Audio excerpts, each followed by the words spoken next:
Step out of the vehicle now." The command sliced through the quiet midnight air before the woman behind the wheel had even rolled her window halfway down. Red and blue lights pulsed across the empty highway shoulder outside Richmond, Virginia, washing the black sedan in flashes of color that made everything feel unreal. Officer Ryan Walker stood beside the driver's door with one hand resting near his belt, posture stiff, jaw tight, already certain he knew what kind of stop this was. He had seen the luxury car drift past him at 68 in a 55, smooth and silent, and when he looked through the windshield and saw a black woman driving alone, something in his expression changed. Not caution. Judgment. Danielle Carter lowered the glass slowly and looked up at him with calm eyes that reflected the patrol lights without fear.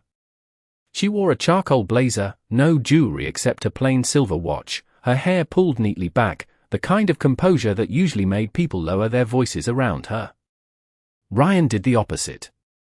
"License and registration," he said loudly, as if the dark highway needed an audience. Two passing pickups slowed to stare. Danielle reached toward the glove compartment. "Before I move," she said evenly, "please tell me why I was stopped." Ryan let out a short laugh. "You don't ask the questions out here." He aimed his flashlight into the cabin, lingering over the leather seats, the clean dashboard, the sealed folders stacked on the passenger side. "Nice car," he added. "Whose is it?" Danielle's expression never moved. "Mine." The answer seemed to offend him more than any insult could have.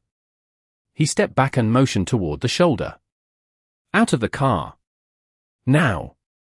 She opened the door and stepped onto the pavement in low heels, steady despite the gravel beneath her feet.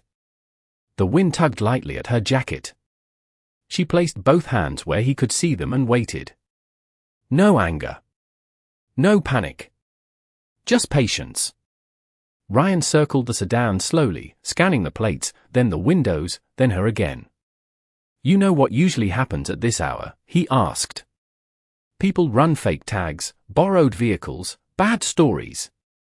Danielle glanced once at the blinking lights behind him. "And sometimes," she said quietly, "people make assumptions that cost them." He ignored that. "Pop the trunk." "Do you have probable cause?" Ryan's smile thinned. "I have enough." He called in the plate number over his radio and began typing into the cruiser computer. The night hummed with tires rushing past at 70 miles an hour. Somewhere in the distance, a freight train sounded low and lonely. Danielle stood beside the sedan like she had all the time in the world. Then her phone vibrated once inside her handbag. She didn't reach for it. A few seconds later, it vibrated again. Ryan noticed. "Expecting someone?" he asked.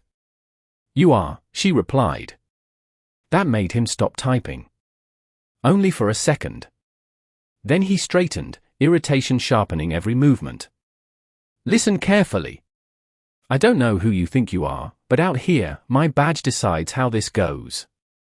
Danielle looked directly at the metal pin to his chest, then back into his eyes. "That's where you're mistaken." Her phone vibrated a third time. Ryan stepped forward and extended his hand. "Bag."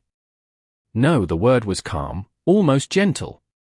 He blinked, surprised anyone had told him no at all. "Excuse me." "You have 2 minutes," Danielle said.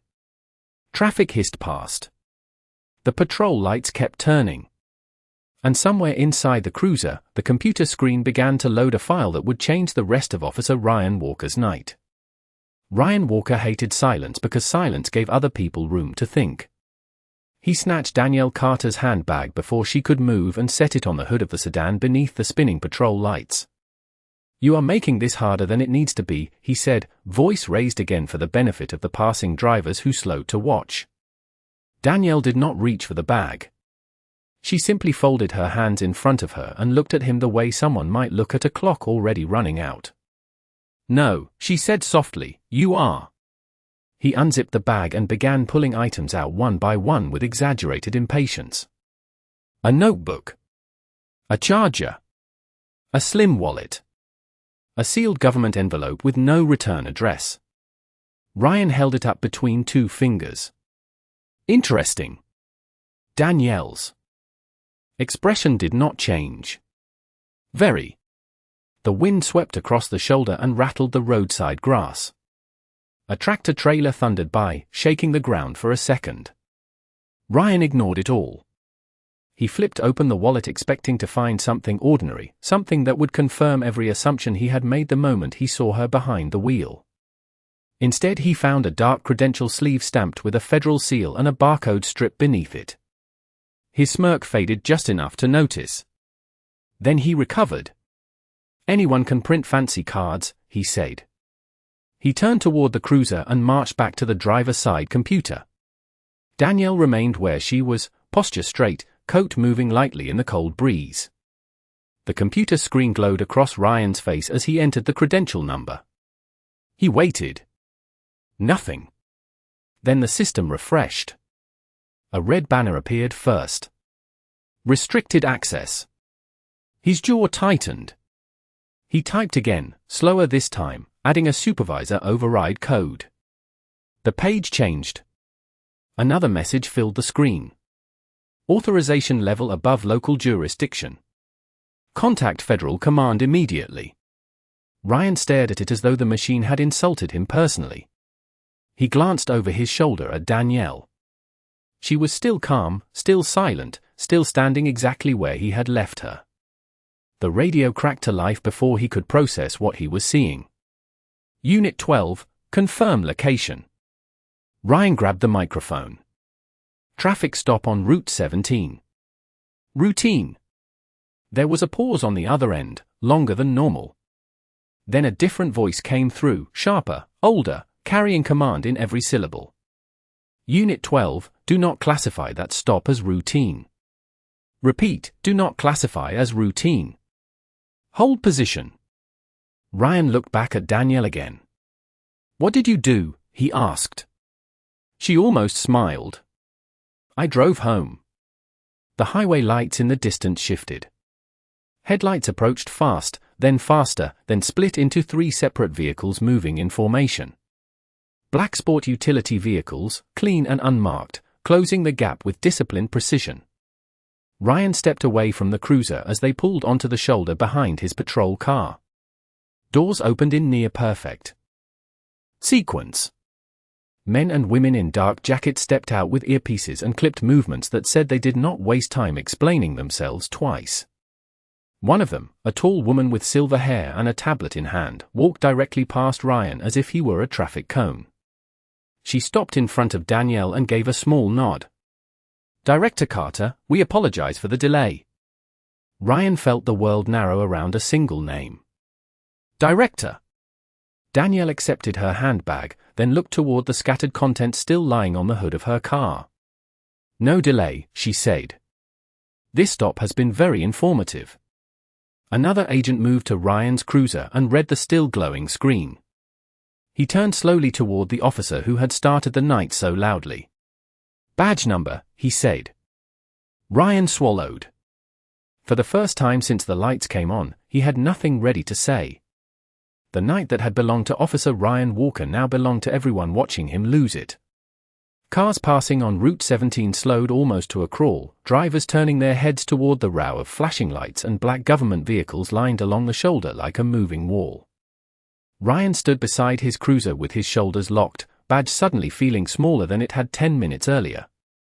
The tall agent who had asked for his badge number held out a hand and waited without emotion. Ryan removed the metal pin from his chest and placed it in the man's palm.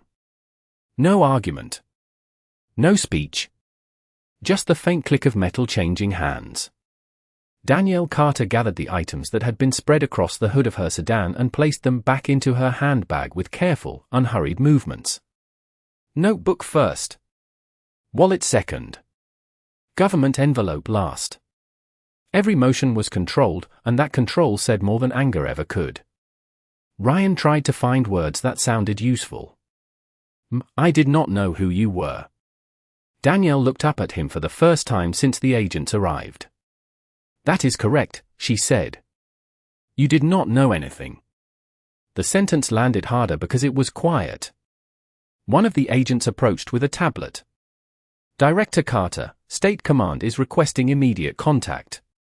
Internal Affairs has also been notified. Ryan's face drained of color. Internal Affairs. The phrase moved through the cold air like a church bell. He looked from one agent to another, searching for someone willing to soften what was happening. No one did. Daniel glanced toward his patrol car where the dashboard camera still blinked red. Recording. Capturing every command, every assumption, every unnecessary display of authority. Please secure the footage, she said.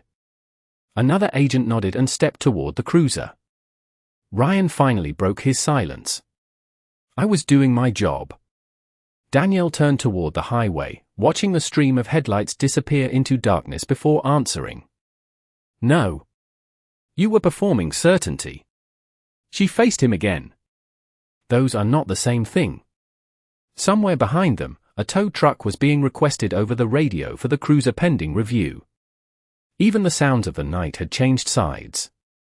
Ryan shifted his weight like a man trying to stand on ground that was no longer there. I made a mistake. Danielle considered him for a moment. There was no triumph in her face, only the tired recognition of something old repeating itself. A mistake is taking the wrong exit, she said. You made a decision. The silver-haired agent stepped closer. Vehicle is ready, Director. Danielle nodded, then walked to the driver door of her sedan. Before getting in, she paused and looked back once more. The patrol lights washed Ryan in red, then blue, then red again, as if even the colors could not decide what to do with him now. Do you know why I remained calm? She asked. He said nothing. Because men who judge first usually reveal themselves before anyone else has to. She entered the car and closed the door softly. The engine started with a low, confident hum. One by one, the government vehicles pulled out behind her, merging back onto the highway with disciplined ease. Within seconds their taillights became distant stars. Ryan was left on the shoulder beside an empty cruiser and a road that no longer looked familiar. A county supervisor's sedan arrived minutes later. A heavy-set captain stepped out, holding a folder and wearing the expression of someone called from bed for reasons he already hated. He looked at Ryan, then at the agents disappearing in the distance. Tell me this is not what it looks like. Ryan opened his mouth, but the truth had become too large to shape. The captain sighed and handed him the folder. Administrative leave, effective immediately. Ryan took it with trembling fingers. The highway wind turned the pages for him. Behind them, traffic kept moving. It always does. But for one officer under the fading lights, time had finally stopped. Morning arrived gray and cold over Richmond, but inside the county administration building the air felt even heavier. Officer Ryan Walker sat alone at the far end of a long conference table, his uniform replaced by a plain button-down shirt that suddenly made him look smaller. The badge had always spoken before he did. Without it, he had to use his own voice, and he was discovering how little authority remained there. A digital recorder rested in the center of the table beside a legal pad and a pitcher of water no one had touched. Across from him sat two internal affairs investigators and a county attorney who had the practiced expression of someone paid to remain unimpressed. On the wall behind them, a clock ticked loud enough to sound accusatory. State your name for the record, one investigator said. Ryan obeyed. Describe the reason for the traffic stop. Ryan straightened in his chair. Vehicle speed appeared above posted limit. I initiated a lawful stop. The investigator made no reaction. Dash camera review indicates the vehicle was traveling 56 miles per hour in a 55 zone. Ryan blinked once. Then I exercised officer discretion. The county attorney finally looked up. Interesting phrase to use now. Ryan's throat tightened. They played the footage next. His own voice filled the room, louder than he remembered, sharper than he remembered, full of certainty he could no longer defend. License and registration. Whose car is it? Out of the car now. He watched himself move around Danielle Carter's sedan with theatrical suspicion while she stood composed beneath the rotating lights. Every sentence that had felt powerful on the roadside now sounded brittle in fluorescent daylight. When the screen showed him searching her bag without consent, one investigator paused the video. "Were you aware of department policy regarding personal property during a traffic stop absent immediate threat?" Ryan stared at the frozen image of his own hand inside her belongings. "I believed circumstances justified it." "Which circumstances?" He had no answer that sounded clean enough to survive the room. Across town, Danielle entered a federal office tower where security gates opened before she reached them. Men and women greeted her with respectful nods, but she barely noticed. She moved through polished halls carrying the same handbag, the same silver watch, the same controlled expression. In a conference room on the 12th floor, a screen displayed county misconduct statistics, complaint closures, and body camera compliance failures. Her overnight stop had not interrupted her work. It had added to it. "Route 17 incident footage has already been archived," said the silver-haired agent from the night before. "State officials are requesting guidance." Danielle set the sealed envelope on the table and opened it. Inside were pages marked for a regional accountability review already scheduled weeks earlier. She slid the new report beside them. "Then we proceed sooner," she said. Back at county administration, Ryan leaned forward with desperation creeping into every word. "I did not know she was federal." One investigator folded his hands. "Would your conduct have changed if she was not?" The room went still. Ryan looked at the table, at the recorder, at the water he still had not touched. "That is not fair," he muttered. "No," said the county attorney. "The stop was not fair." Silence followed, thick and unavoidable. Outside the window, citizens crossed sidewalks, bought coffee, went to work, trusted systems they rarely saw from the inside. Ryan had spent years believing scrutiny belonged to other people. Now it sat directly across from him taking notes. Hours later he walked out carrying a cardboard box with pens, framed commendations, and a spare flashlight. Reporters waited near the curb, cameras ready, questions sharpened. He lowered his head and kept moving. Across the city, Danielle stood before a different room filled with federal staff and projected data. She clicked to the next slide and said, "Patterns do not collapse on their own. Someone must document them." In one building, a career was being packed into a box. In another, a larger system was just beginning to be unpacked. By noon the story had already escaped every room built to contain it. A 30-second clip from Route 17 appeared online first with no context, only flashing lights, a raised voice, and a calm woman standing beside a black sedan while an officer searched her handbag under the glare of his own cruiser. Then another clip surfaced from farther back, recorded by a passing driver. Then the headline came.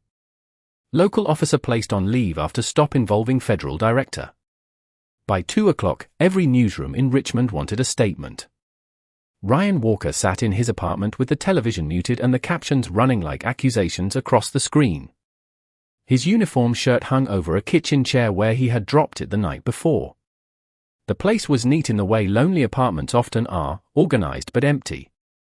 His phone buzzed again and again. Friends from the department. Numbers he did not know. Reporters. He stopped answering after the third call. He had always imagined disgrace as something loud and dramatic. Instead it arrived through silence. No one from the precinct called to defend him. No one texted that it would blow over. No one said they had his back. Across town, Danielle Carter stepped into a community hall on the east side where folding chairs had been arranged in rows and coffee steamed from paper cups near the entrance. Ministers, teachers, veterans, business owners, and parents filled the room with the kind of attention that comes from years of being ignored. She had not scheduled the meeting because of one traffic stop. It had been planned for weeks. But now every seat was taken. She stood at the front without notes.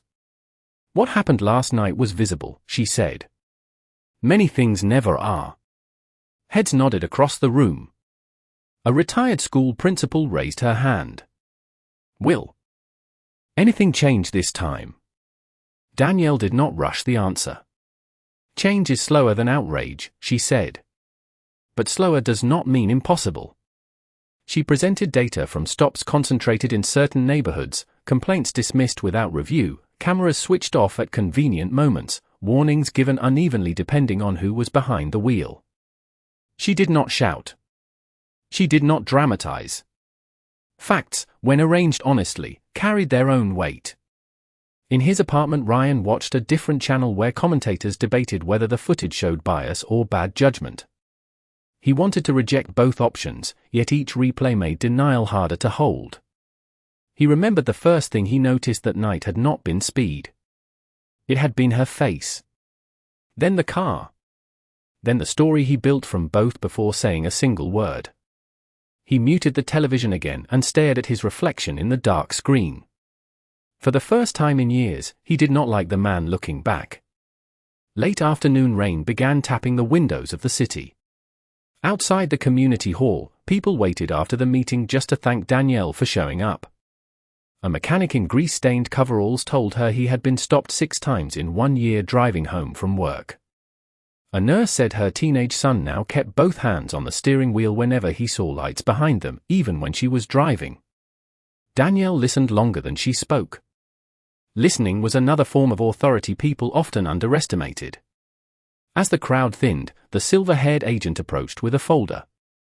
State Review Board wants your recommendation on Walker. Danielle took the folder but did not open it. Through the glass doors she watched rain streak down parked cars in the lot. My recommendation is not the point, she said. The standard should be. That evening Ryan finally left his apartment to take out the trash. A neighbor passing in the hallway recognized him from the news, hesitated, then said nothing and kept walking. The door closed at the far end of the corridor with a soft click. Sometimes shame does not arrive as punishment. Sometimes it arrives as the absence of respect. 3 days later, the county review hearing opened in a room designed to feel neutral and failing at it. Beige walls, fluorescent lights, rows of plastic chairs, a raised table for officials who wanted distance mistaken for authority. Every seat was filled before the first statement began. Reporters lined the back wall with notebooks open. Community members sat shoulder to shoulder beside retired officers, city employees, and people who had never attended a public hearing until the night on Route 17 gave them a reason. Ryan Walker entered through a side door in a navy suit that did not fit as confidently as his uniform once had. He kept his eyes down and took his seat beside a representative from the police union. Across the room, Danielle Carter sat alone at first, hands folded, posture straight, expression unreadable. She did not need a crowd around her to look powerful. The board chair adjusted his glasses and called the meeting to order. This hearing concerns conduct, policy compliance, and public trust. Public trust. The phrase settled over the room like dust shaken from an old shelf. Video from the stop played on 2 mounted screens. Again the flashing lights. Again the loud commands. Again the search of a handbag without consent. But this time people were not watching for drama. They were watching for pattern. Each pause, each tone, each assumption landed differently when examined in daylight and silence. Ryan's union representative stood first. My client made an error in judgment during a late-night stop under uncertain conditions. He has served the county for 12 years with commendations. A few people in the audience shifted impatiently. Commendations had become a weaker shield lately. Then Danielle was invited forward.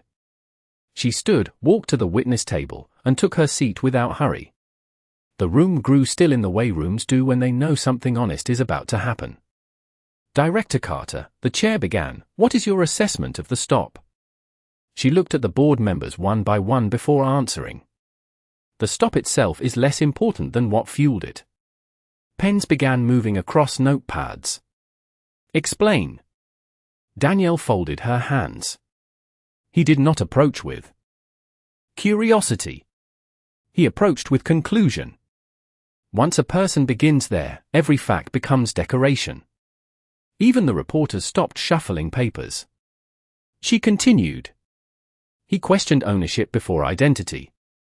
Suspicion before evidence. Tone before reason. That sequence matters. Ryan finally looked up. There was no anger in her voice to dismiss, no hostility to hide behind. Only clarity. The board asked whether she sought punishment. Danielle shook her head once. I seek standards that do not depend on who is standing roadside at midnight. A woman in the audience quietly said amen. No one asked her to leave. Then came testimony from others. A delivery driver described being stopped repeatedly in the same district while making early morning routes. A nurse said she taught her son to narrate every movement during traffic stops so no one could misread reaching for registration. A retired sergeant admitted younger officers often confused confidence with threat. Story after story built something larger than one man's defense. Ryan's turn came last. He stood slowly, throat tight, hands clasped too hard in front of him. I know how it looked, he said. I know I handled it poorly. The chair leaned forward. Why did you ask whose car it was before asking where she was headed? Ryan opened his mouth, then closed it.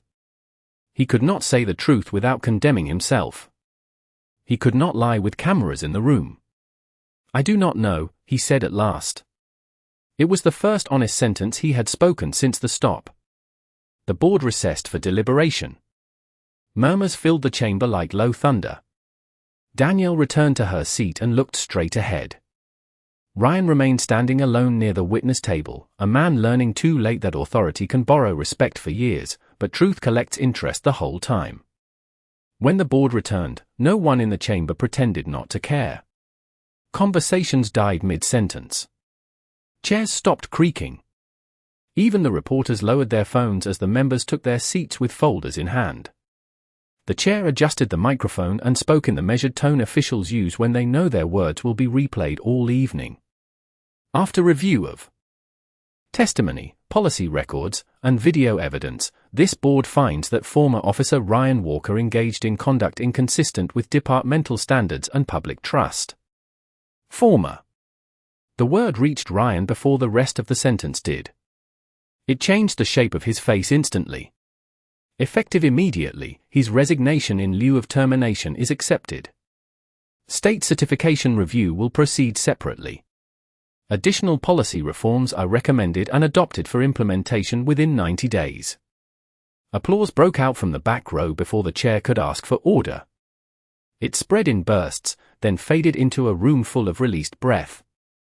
Ryan remained still, hands on the table, eyes fixed on nothing. His union representative leaned over to whisper something practical about next steps, appeals, paperwork, deadlines. Ryan barely heard any of it. Practical language has little power when a life you recognized ends in public. Danielle Carter did not clap. She simply listened as the board continued listing reforms, mandatory bias review training, random camera audits, independent complaint oversight, quarterly traffic stop transparency reports. The details mattered to her more than the headline. Punishment ends one chapter. Standards prevent sequels. Outside the hearing room, rain had cleared and late sunlight cut across the courthouse steps in long gold bands. News crews rushed to position themselves near the entrance. Community members hugged in the hallway. A retired teacher wiped tears from her cheeks and said, "Maybe my grandson will drive easier now." A delivery driver who had testified shook hands with strangers he had never met. Relief can make communities look like family for a few minutes. Ryan exited through a side corridor hoping to avoid cameras, but two reporters were already waiting near the elevator. "Do you regret your actions?" one called out. "Were race and appearance factors in the stop?" asked another. He kept walking, shoulders tight, jaw clenched, saying nothing. Silence had once protected him. Today it only confirmed what words could not repair. Danielle stepped through the main doors moments later. Microphones rose toward her like flowers turning to light. "Director Carter, are you satisfied with the decision?" She paused on the top step and looked over the gathered crowd, the cameras, the city beyond them. "Satisfaction is the wrong goal," she said. "Fairness is the goal. Today was one decision. Tomorrow must be practice." Pens moved quickly. Lenses zoomed closer. She continued. This was never about one stop on one road. It was about what people carry long before the lights appear in the mirror. The quote would lead every evening broadcast. Yet after speaking, she declined further questions and walked down the steps alone, carrying her own bag, setting her own pace. Across the street, Ryan stood beside his car, unnoticed for once. He watched as people parted respectfully to let Danielle pass. No sirens. No commands. No badge. Just earned gravity. She reached her sedan, opened the door, then glanced across the street and saw him standing there. For a moment the city noise seemed to pull back. Ryan looked as though he wanted to speak, apologize, defend himself, ask for understanding, maybe all four at once. Danielle gave him no speech to lean on. She simply said, "The hardest mirror is the one that remembers." Then she entered the car and drove away into the falling light. Ryan remained on the curb with keys in his hand and nowhere urgent to be. He had spent years believing power meant being obeyed. Now he was learning that real power often looks like the person who can leave without looking back. A week later the road on Route 17 looked exactly the same, which is how roads hide history. Cars moved at 55 miles an hour, taillights stretched into the dusk, and the shoulder where flashing lights once turned judgment into spectacle was now just gravel and winter grass again. Danielle Carter drove that same stretch after sunset in the same black sedan, one hand resting lightly on the wheel, city lights behind her fading into scattered orange dots. She had finished 3 meetings, signed 2 reform directives, and ignored for television requests for interviews. Public attention was loud, but real work preferred closed doors and long tables. As she passed mile marker 23, she glanced once toward the shoulder and kept driving. Some people revisit pain to feel stronger. Danielle preferred progress. At county headquarters, new policy posters had been taped to briefing room walls. Camera required. Document reason for stop before contact when possible. Professional conduct is officer safety. Young officers read them with mixed expressions. Some rolled their eyes privately. Others took notes. Captain Ellis, the heavy-set supervisor who had handed Ryan Walker his leave papers, now stood at the front of the room holding a stack of updated procedure manuals. "Listen carefully," he said. "This is not politics. This is professionalism. If you cannot tell the difference, find another career." No one laughed. Across town, Ryan sat in a job center waiting room wearing the same navy suit from the hearing, now pressed too many times. Men and women around him scrolled job listings or stared at the floor with practiced fatigue. A television mounted in the corner played local news with captions on. Danielle appeared on screen entering a federal building. The headline beneath her read Regional Accountability Task Force expands. Ryan looked away immediately, but her image remained in the reflection of the window beside him. When his number was called, he met with a counselor who asked about transferable skills. He nearly answered authority. Instead he said paperwork, scheduling, patrol logistics, conflict management. Even to himself, the words sounded borrowed.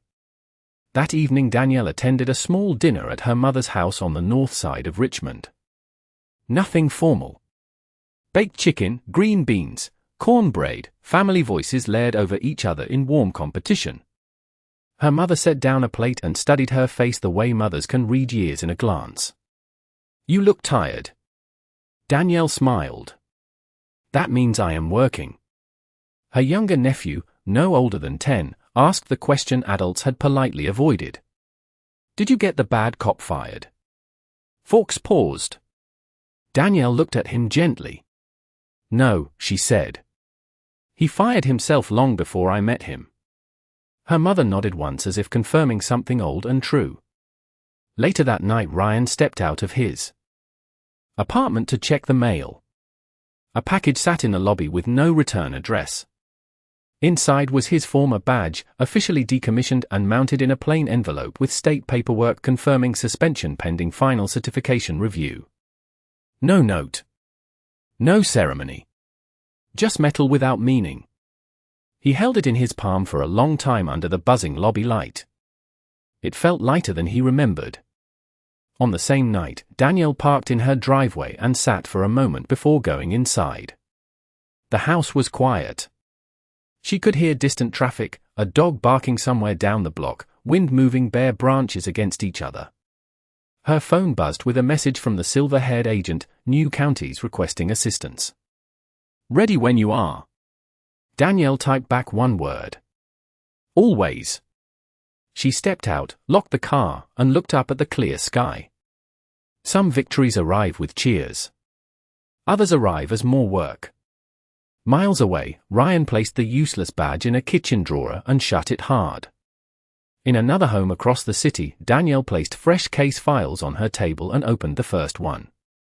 He had once believed the stop was the story. He never understood he was only the opening scene. 30 days later the city had mostly moved on, which is what cities do best.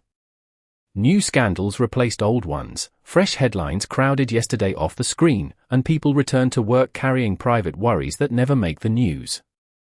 But some stories do not end when cameras leave. They continue quietly in habits, policies, and the way strangers look at one another when no one is filming. In Richmond County, officers now began traffic stops by stating a clear reason before asking a single question. Dash cameras activated automatically. Quarterly reports were posted online where anyone could read them. Small changes on paper. Larger changes in practice. Captain Ellis reviewed the first month of numbers with guarded satisfaction. Complaints had dropped. Warning citations had risen. Conversations were shorter, calmer, cleaner. Respect, it turned out, saved time. Danielle Carter stood in a packed auditorium at the State Training Academy, speaking to a room filled with recruits whose uniforms still looked new enough to believe in. She moved across the stage without notes, a microphone clipped neatly to her jacket. Behind her, a screen displayed one sentence in plain black letters: "Power is most dangerous when it feels ordinary."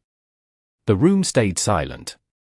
"Many of you came here wanting to protect people," she said. "Hold on to that. Because the easiest thing to lose in this profession is not courage. It is perspective." Recruits leaned forward. In the front row, some wrote quickly. Others simply watched her the way people watch someone who has survived what they are only beginning to study. "You will meet citizens at their worst moments," she continued. "Do not become theirs." No applause followed. The lesson was too close to truth for that. Across town, Ryan Walker stocked shelves in the overnight shift of a home improvement store under bright warehouse lights that flattened every hour into the same one. He wore a name tag now instead of a badge. Customers asked where to find paint rollers, extension cords, furnace filters. Most never looked twice at him. At first he resented the invisibility.